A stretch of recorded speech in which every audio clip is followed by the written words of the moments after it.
ano e despois empecé a andar ao mar a Tarrafa, ali en Cariño. E que é iso? A Tarrafa é sardiña e xurelo e tudo iso, non? Iso que vas e ves no día e tal. E despois aos 16 anos fume para Cádiz traballar ao mar a vaca e despois embarquei nun voo. Mira, que é traballar a vaca?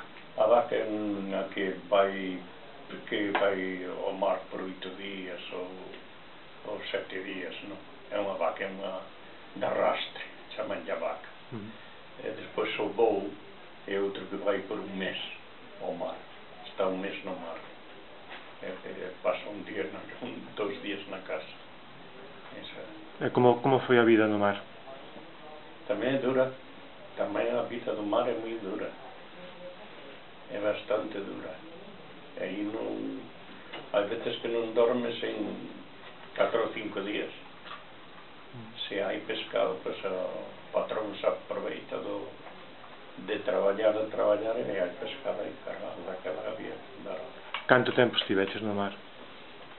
Pois no mar estuve hasta os 65 desde 59, parece, de 59.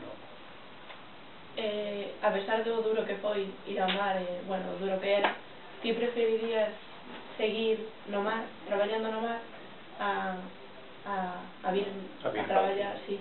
Sí. A mí que me quitou a idea foi a muller cando nos casamos en abril do 65. Eu que quería volver para Cádiz para andar ao mar. A muller quitou unha idea dixe, deso nada, di, vámonos para Inglaterra, non? Vámonos para Inglaterra. Para aquí estamos. E aquí levamos 47 anos. Dunha forma, bueno, arrepínteste de haber